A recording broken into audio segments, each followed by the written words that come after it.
Hello, everybody. Welcome to Hello. another Tactical Tuesday. Welcome. Well, it's a rainy day where we are. Hopefully you guys are getting a little more sun than we are, but let's get this party started. That's right. Yeah, and Kevin, you're back in St. Albert. Yay. Awesome. Okay, good to know. Say hello as you come on, guys. Let us know where you're from. And Karina, hello. great to see everybody.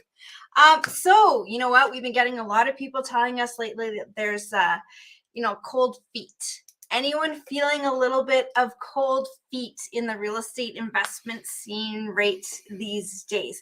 So you or maybe your investors, have you found that there's a little bit of cold feet? Hey, Samir, nice to see you. And sometimes there's fear too. You know, we're either afraid to offer opportunities because we're not sure whether people are going to invest with us, whether we're going to be able to raise the funds, raise the capital to be able to buy something. So we might have fear. We might have fear of people backing out at the last minute, not staying committed. Who can relate to that definite one? Fear, absolutely. When you have a lender, a private lender, joint venture partner, someone that has committed and then they pull out at the last minute. Does that not sound like one of the scariest things in the whole wide world, right? You thought you did your job. You thought you got all your ducks in a row, and now you're stuck. So throw it in the chat, guys. You guys seeing fear? Yes, no, thumbs up, thumbs down. What are you seeing? I've been watching and listening to, I love economics, and we were camping and I had a few days. Man, I just love listening to this stuff, and there's so much good stuff out there right now. Lots of opinions for sure, but there's some of those old faithfuls that just, you just kind of have followed for a long time and they know what they're talking about. So yes, there's fear in the market. Absolutely. So tonight we're going to be talking about private funds. Right, Karina? Why is that? So let's say we have somebody and we're a little afraid. They're a little afraid. How do we secure that commitment? That's the point of tonight, is getting that commitment from a private lender, getting that commitment if we're raising capital, getting that commitment from a potential, maybe a joint venture partner. How do we get that commitment so that we're not having to have that fear? We're not having to worry about at the last minute our investor pulling out. How can we make sure it's a little bit more rock solid and our system is in place so that we can knock down these commitments and have investors that are knocking down our door to invest with us and are totally committed to the deal? So 3 main steps we're going to talk about tonight that every single one of you, if you are in this position, you're raising capital for one way or another, you can put into place to make that commitment from your money partners, your investors, a little more solid. Yeah. Awesome. So what this is a repeatable system. Okay, guys. So this is, a good reminder for you Igniteds. Of course, you know this stuff already, but for those of you that are not ignited, this is a repeatable system that you're going to put in place. So you're at a family barbecue. Hopefully it's not raining like it is today, but let's say you're at a family barbecue and let's say that you're, talking to, uncle, auntie, friends, cousins, all these people. And now you've got like 3 or 4 people that are interested in it. Now, we've talked about this before. It's very much, sorry, I cut my dog's hair and I've got like dog hair in I even showered since, but I can feel dog hair in my mouth somewhere. Anyways, so we've got all these people that are interested, but do we want to put ourselves out there and go shopping for a property and commit ourselves and our relationships? Let's say our realtor, we said, yeah, let's go shopping. We're going to buy a place with our realtor that we've worked hard to build a relationship with, and we're not quite sure that everything is going to come through. So we want to make sure that we've got all of our ducks in a row and that we've done our very best. Can people still pull out last minute? Absolutely. But that we've done our very best to make sure that we're all good. Yeah. You're hilarious, Kevin. So this is a repeatable system. These are things that you're going to do on a very regular basis. Once you've talked to somebody, you've found some interest. We talk a lot about how this is very much like dating. So we're dating, we're, on our first date, we're not going to talk about the in-depth stuff. We're just, maybe you've known them for a while, maybe you're friends, and now you're kind of seeing if there's a different level you want to take things to. So now, you talk about little more in-depth things on the second date. Maybe first date was just to see, do we get along? Second date is, all right, do we kind of have the same life goals? Third date, all right, we're getting a little more serious here. Like, we've both taken time to get to know each other. This is where we're at, guys. Today is, what do we talk about on our third date? We're wanting a little bit more commitment. Okay. So, everybody, hey, James and Melanie, Kevin, you're so funny. Hey, everyone. Okay. So, you might be at the point where you have a list of people. Okay. So let's say you've been doing this for a few months now. You've been, talking to your whole circle, soccer games of your kids, your softball league, all that kind of stuff. Yeah. Let's just slow down there for a sec, just because I just want to bring up something that's happened to me in the last couple days. So I'm driving home today, an hour ago, and I got a phone call from friends of ours. And I want you guys, as I go through this, to kind of think, hey, does this happen to me? Because I think if you're in the real estate circles, if you're talking real estate, if people know that you're involved in real estate, become the expert. You start to become that expert. People start to give you the phone call, give you the email. Hey, what do you think about this? What do you think about that? So on the way home today, I got a call from friends of ours. They're looking at an investment property, and we've been friends with them for 25 plus years. And I don't know about any of this. No, so now I got to try to figure out who it is. But anyways, they're looking at this property and they're asking questions and this and that, and why are they calling me? Because they obviously know that this is what we do, right? And so same with you guys that are listening right now. If you are talking about it with others, then you're going to be that one getting these phone calls. So you have people that are calling just to ask questions. They might be not calling to invest with you, but they're calling to ask questions because they look at you as an expert. Now, we might be getting that a lot. You've established yourself that way. Just remember, that didn't happen by accident. 2 days ago, I was at a dinner as well. And this was a family dinner, believe it or not. And again, the whole thing about real estate. And I'm looking at this piece of land. What do you think? We're thinking of doing this. We're thinking of doing that. What do you think about this? What do you think about that? And let me tell you. So these kind of things are so common, right? Okay, but let me tell you, it doesn't happen at first. At first, sometimes it's your circle that are the biggest, like, be careful, be careful. What are you thinking? It's crazy. Why real estate? You're crazy. They're some of the biggest naysayers. Yes. But then they do come around in time after they see what you've been doing, what you've been up to. So now we're at that point where they're coming around. So we've got, in the last 2 days, we've got these two, obviously, people that are interested in investing in real estate. Well, and never mind the other one we were just talking about earlier this morning. Others that we know that are looking to buy another piece of real estate on an acreage. Yeah. And so, we get this interest all the time. You guys get this interest all the time. People are coming to you with these kind of questions. So what do we do to get people from question period and coming to you for help to maybe putting a bug in their ear that, you have potential opportunities that they could invest in. And they don't have to do the work. They don't have to do the landlording. They don't have to answer phone calls. Exactly. Whatever time of day or night. So those first initial phone calls, that's kind of what Tiff was talking about earlier about the first date. That's kind of like, hey, they obviously trust you. They're calling you for some reason. Now, maybe you mention at some point, and we talk about this during boot camp all the time, about, dropping seeds, planting seeds, about throwing hooks. And maybe at some point you've done that. And now they're starting to ask you, this is kind of the next step, is they start to ask you, what opportunities do you have right now? What kind of stuff are you seeing out there? What kind of stuff are you buying out there? And so you might start to just share with them some stats, some properties, that sort of thing. But now we get to the point where, they might have some interest, but where do we take it from here? How do we come out and say, okay, I need you to write me a check and we're going to go out and buy a property? Is that how we approach it? How do we get to that next step? And that's what we're talking about. And that's tonight. Like going to someone on a first date and being like, so how many children do you want to have? Whoa, right? Like, it's like, slow down there, buddy. Like, we don't even know if we're going to make it to dessert tonight. So yeah, like this is when you've already established all of those things. Okay. So, hey, Ray, nice to see you, buddy. So you guys, how many of you guys are creating that? That's the first essential step is you want to create yourself as the expert. So throw it in the chat, guys, if you are kind of in that position that we've just been or talking that you're about. working toward it. Yeah. So again, when we first started out in real estate, we were not the go-to people. In fact, we were the crazy people, the people that were, what are you doing people?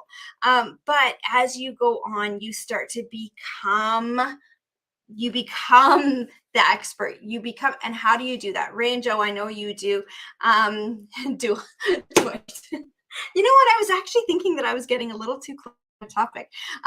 Anyways, Mel, you know, so many, James, so many of you guys of you Igniteds are in that position where you've now established yourself over the last couple of years. It takes time, guys, as these people that are starting to, you know, be the expert. So now you're the expert. Now people are coming to you. Now people are saying, hey, there you go, Dwight. People are saying to you, hey, I am interested. And maybe they want advice at first, and then they start learning how much is involved, and they say, you know what, why don't you just let me know about the next project that you've got going on? And now you've got these connections where you're ready to hit. So number one is you have to establish yourself as that expert. Okay, so that's essential step number one. After that, here's what you're going to start doing. You're going to start wooing a little bit. Okay, so we're talking like we're dating. You're going to start wooing. If you had a date with someone and then never talked to them again, would that interest still continue? Probably not, right? So once we've had interest where we know we're aligned in our goals, you know, we've talked about these things, we've got a nice foundation set.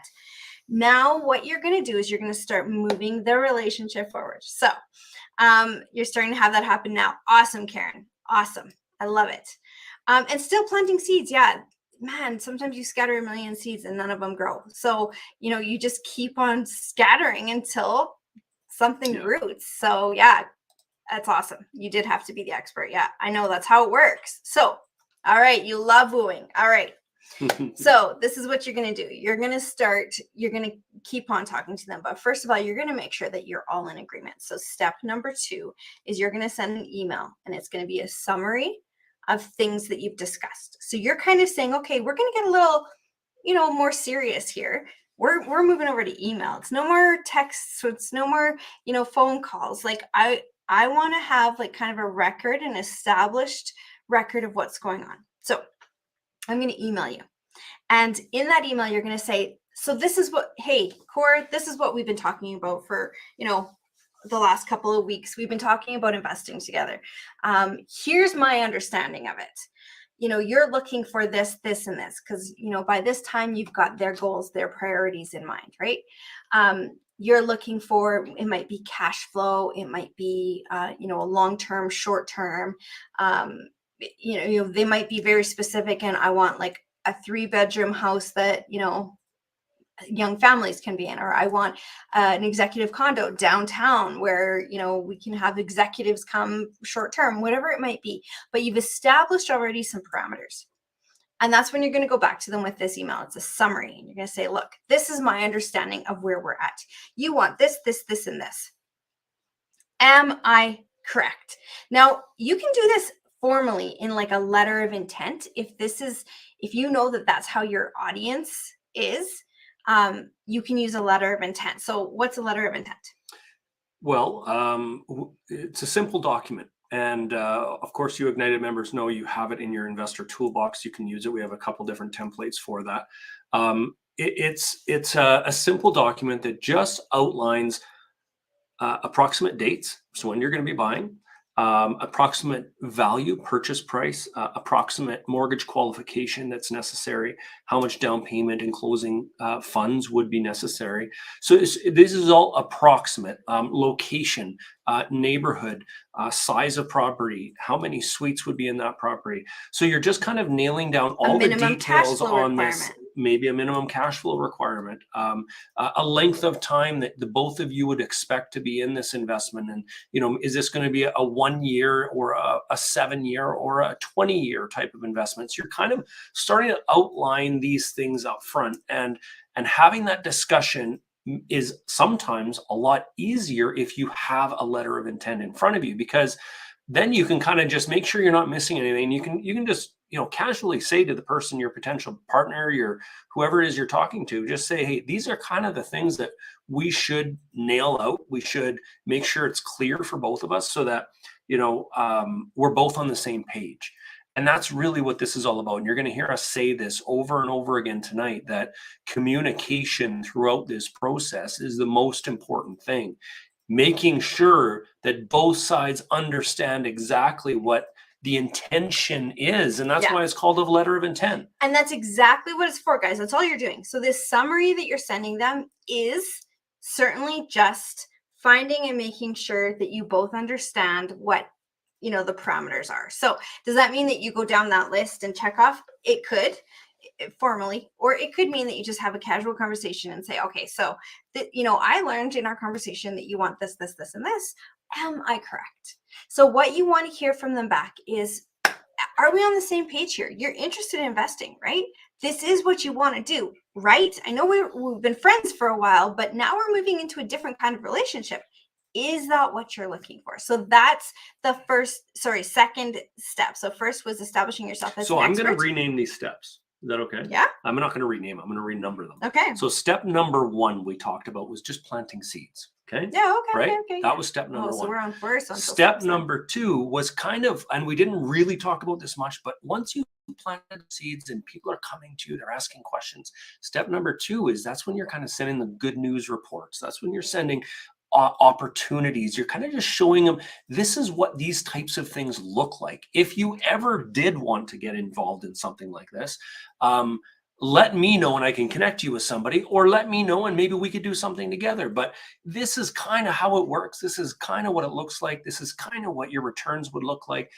Blah, blah, blah. Okay. So that's step number 2. Again, step number 3 now is they've kind of said, you know what, this does kind of interest me. And that's where we jump to what we're talking about here, where we kind of start to nail down the specifics a little bit more. And we can do that with a letter of intent. Okay. I'm not sure where we are. So that's right 1, now. 2, 3, okay. right? Okay. So now we're not following our script here now. Okay, no worries. So we just want to go through this process, because sometimes people just get lost as to how does this flow work from dropping seeds to actually writing down a letter of intent or getting a commitment.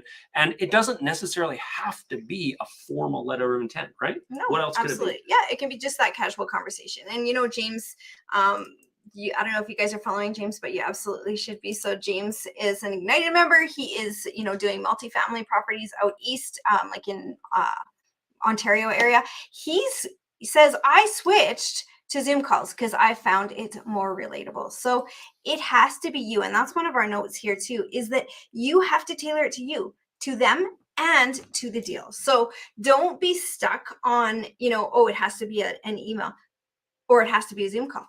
What it has to be is a summary of, hey, this is what I think we should do. Here's what I got from our conversations.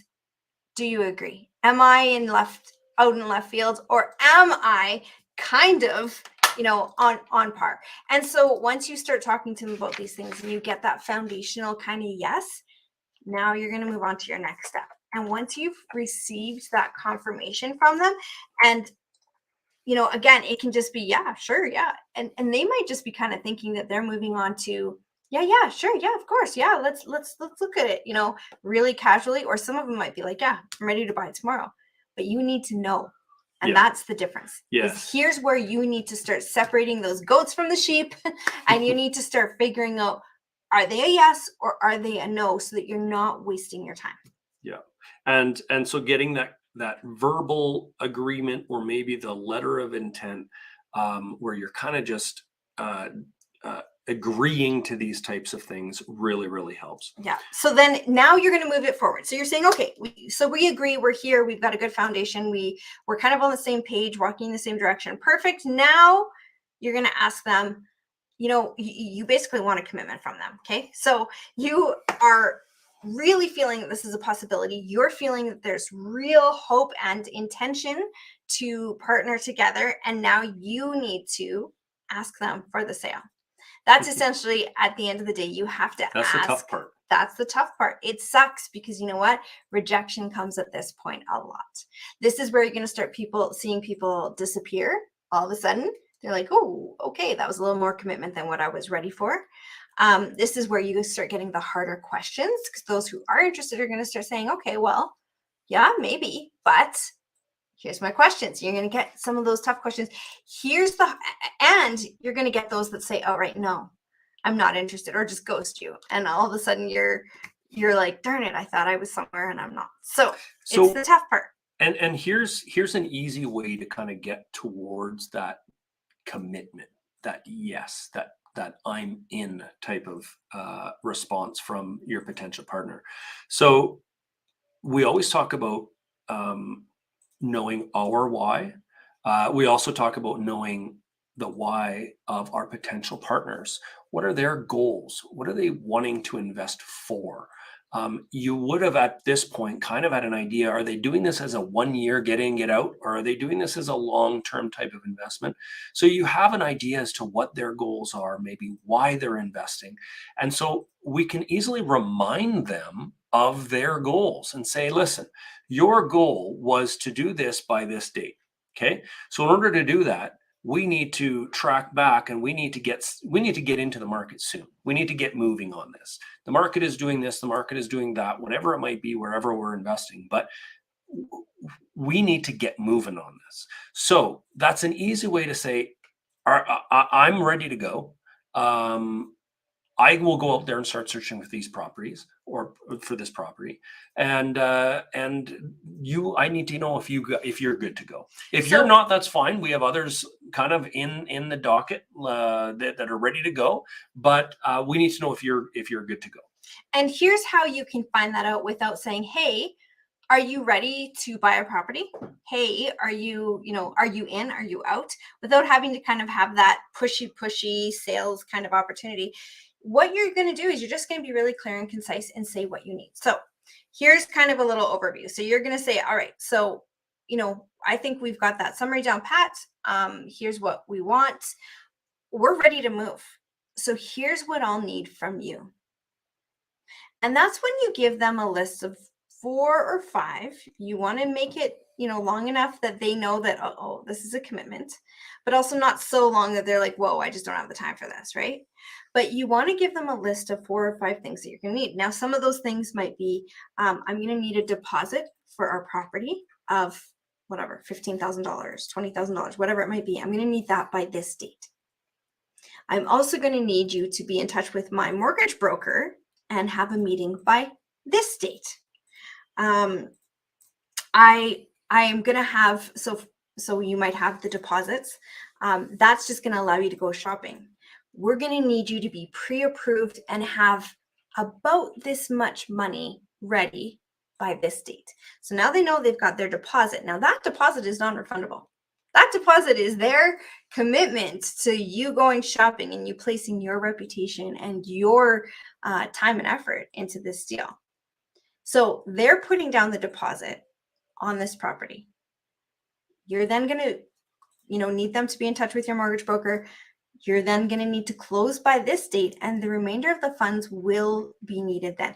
There's a couple of other things that they might need in between there that you might need right away. If you do, put them in there.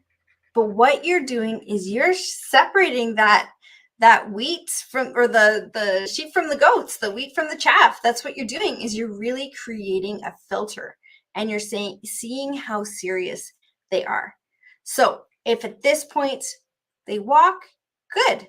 At least At least you're not stuck, a few days into you shopping or weeks into you shopping and putting all your time and effort in and then having them pull out. This is what you want. You want the yes or you want the no. So just to clarify a little bit when it comes to that deposit. So what we told our money partners was, and what we tell our money partners if we're buying something, is that they're the money partners. They're supplying the money for this, right? So that includes the deposit that you put down on a property when you go and put in an offer on a property.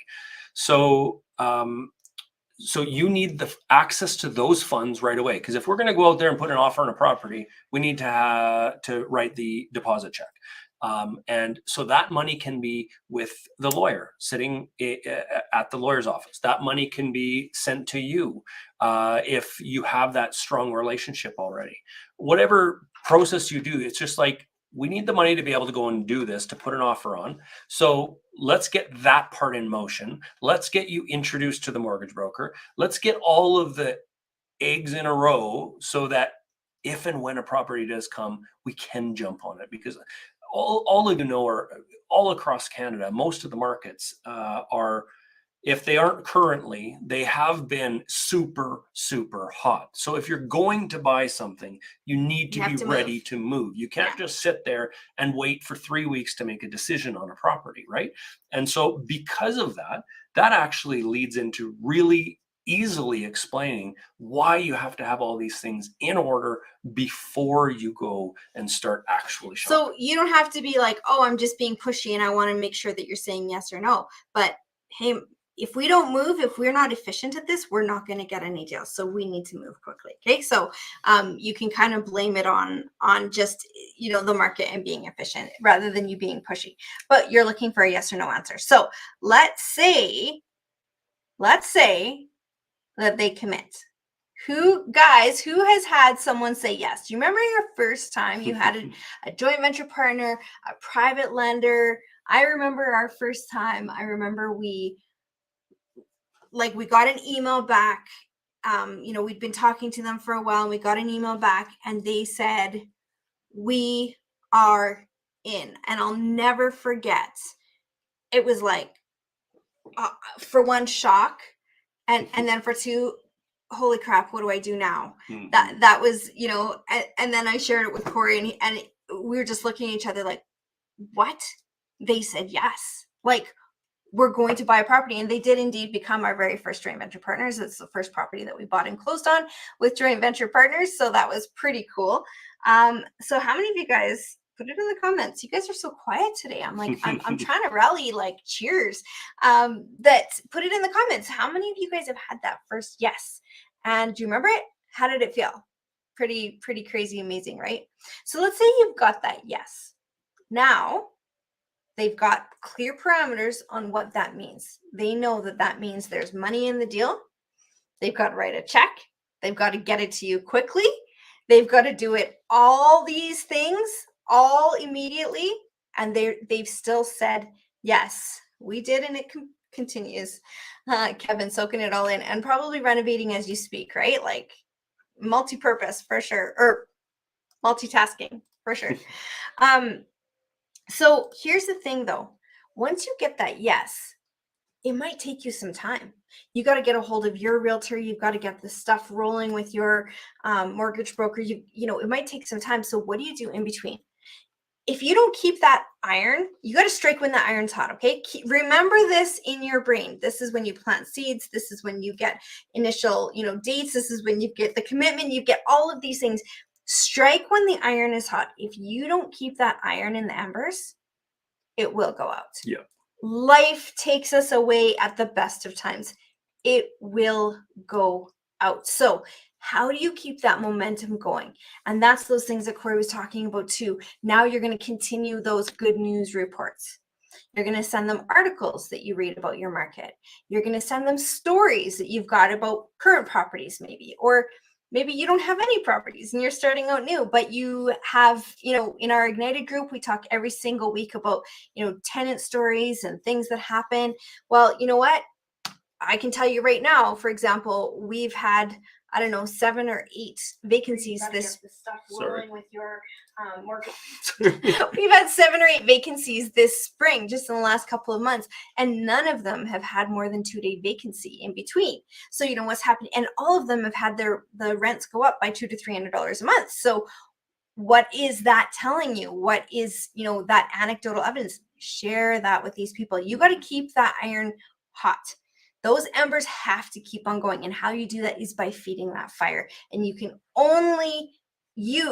do that. So you're going to send them again, those articles, those news reports, any stories you hear from other people, any stories that you have yourself, whatever it might be, you're going to be in touch with them so that this is an ongoing thing and their excitement stays high. Because when you lose that excitement, You try getting a fire going from scratch, especially after rain has poured on it a little bit harder than getting the initial one going. Got to strike while the iron is hot. Yeah. Absolutely. Keep that momentum, that excitement going. So let's talk about saving our emotions. So you'll hear us talk all the time about how we have to really stop and preserve our emotion. Reason? If we don't, we're going to be out of the game. That's the number one reason that we notice that investors leave Why would we be out of the game? investing. Why would we be out of the game? Yeah, if we don't keep our emotions in check. Because when we're riding the highs and lows of the real estate market, the rental market, our tenants' lives, even just their lives, their personal lives, when we're riding those highs and lows, oh my goodness, it is a roller coaster.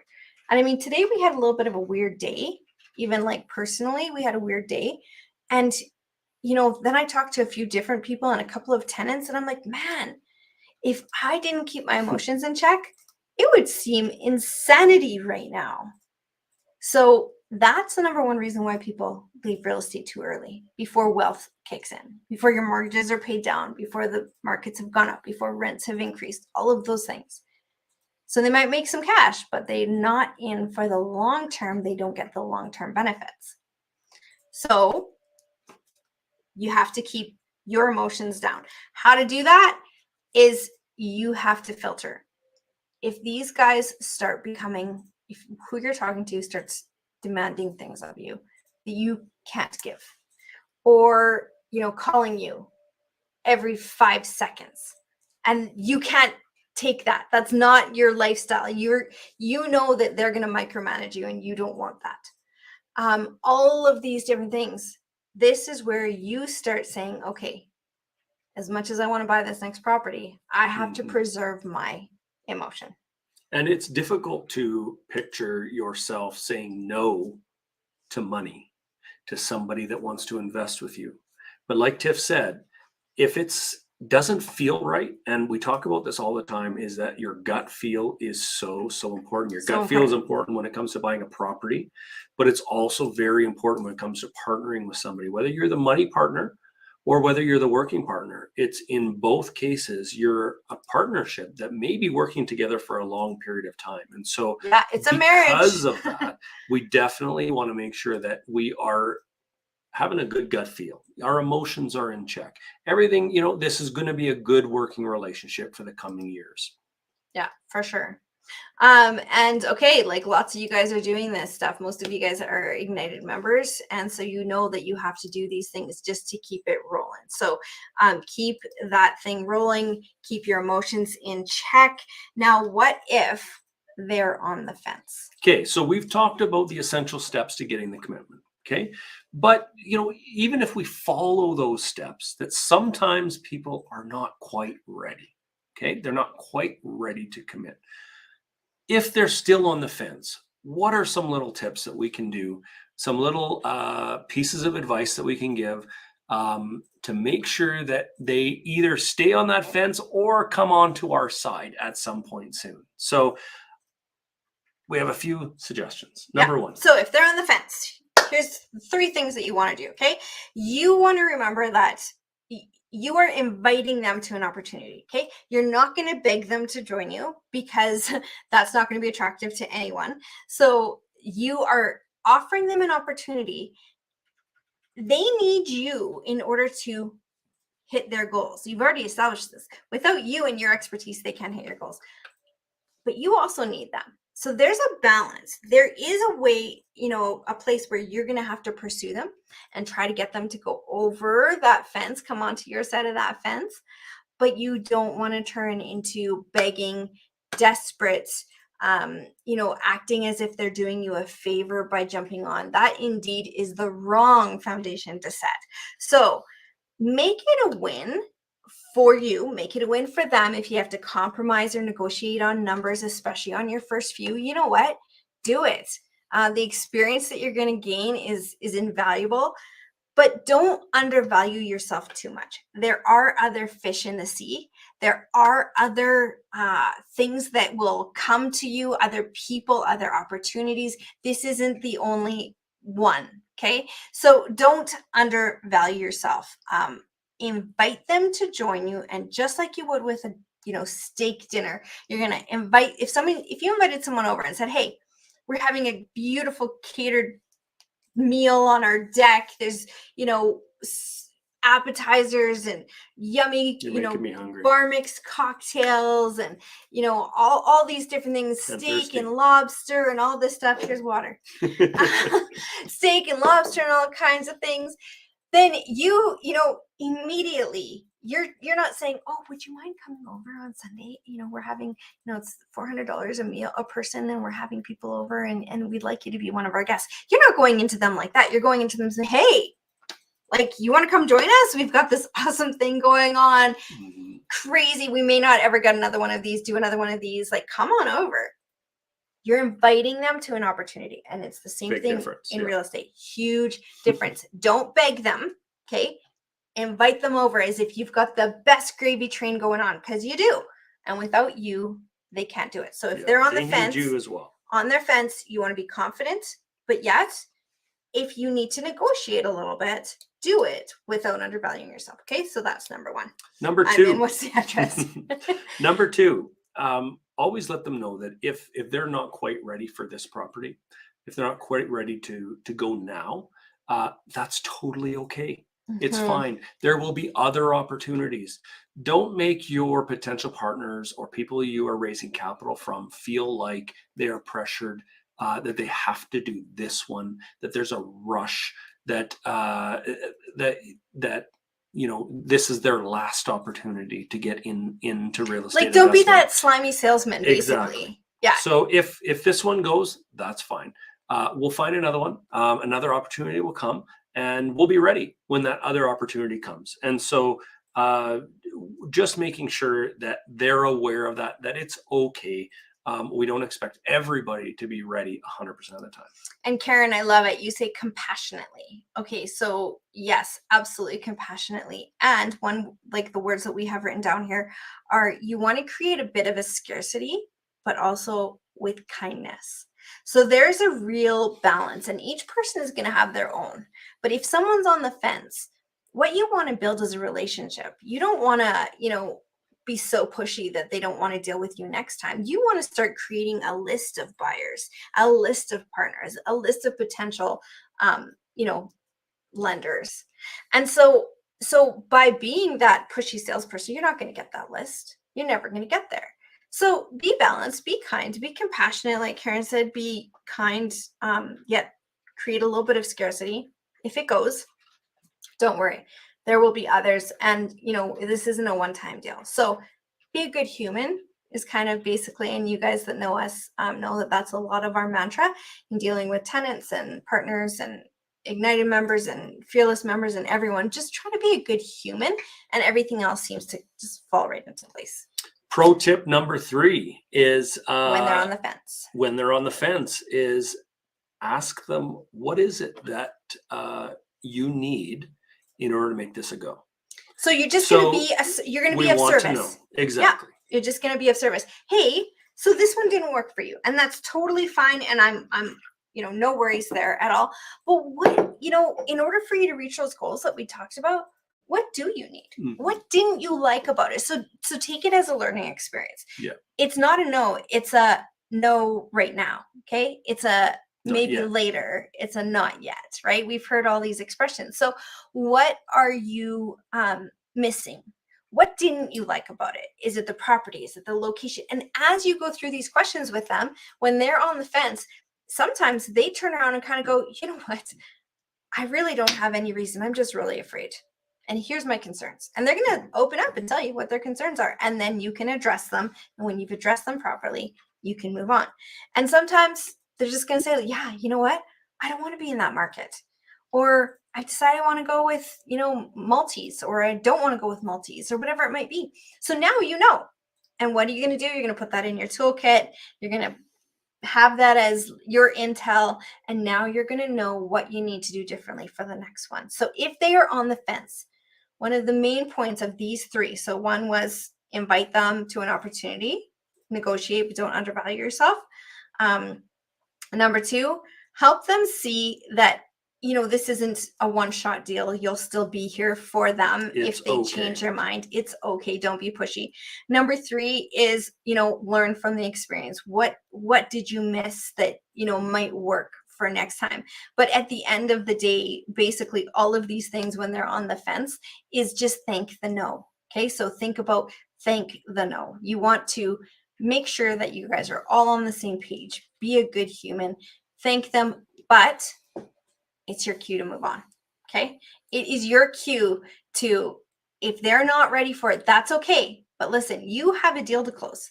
You found a deal, you have an opportunity, and you need to get someone on board. So you have a deal to close. Your next step is to get rolling. And remember, guys, that this is a numbers game. This is the more people that we plant seeds with, the more people that, the more fish that see our hook swimming by in the water, the higher the chances of us catching that fish, the higher the chances are of those seeds actually sprouting.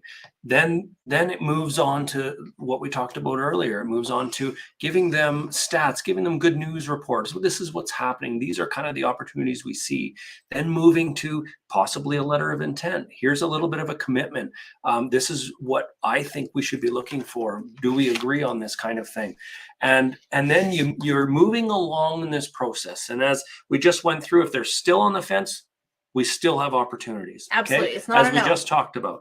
And so it's a numbers game, and it comes down to, if this person isn't ready, there will be others that will be ready. And the more people we're having these conversations with, the higher the chances are of us finding a partner. Yeah. So at the end of the day, guys, that's our message is, when you want the commitment, you have to, 1, ask for it. For 2, you have to have set the field already for it. That foundation has to have been set. You can't go into, conversation number 1 asking people for money. There's just no way. It's also uncomfortable to ask for money. So in order to avoid that, you just ask for commitment. And with that will come money. So clear, concise parameters of what you need and when, and everything else will fall into place. So for our Ignited members, we have everything we went through tonight is in your workbook, in the investor toolbox, or you can also find it under the training called Getting the Commitment. So if there's something you want to review again, hear again, listen again, or get all of this in front of you as a part of a workbook, just go to Getting the Commitment training, and it will all be there for you. Yeah. So next week we have to confirm it tonight, but it looks like we're going to be doing live pitch practice in front of all of you guys. So our Ignited members are prepping all of their projects, their deals, their opportunities, and they are going to pitch to one another. And you're going to be able to sit and watch and learn. So how do they do it? What do they say? What do they include? What do they not? What questions come up in your brain when you hear them doing these? So we'll confirm that, but we'll tonight in our laser session. But that's the plan for next week is pitch practice live. You get to see and watch and learn. Yeah, right. Good night. So that's July 12th, guys. Thank you for joining us tonight. I hope you have a wonderful week. Guys, there's lots of fear out there. There's lots of, information out there that you can listen to that's just hoopla. Please remember to listen to someone who's been there, done that. They're not in 3, 4, 5 years. They've been there. They've been through the ups and downs, and they're still standing. That's so important right now because there's just so many friggin' opinions out there.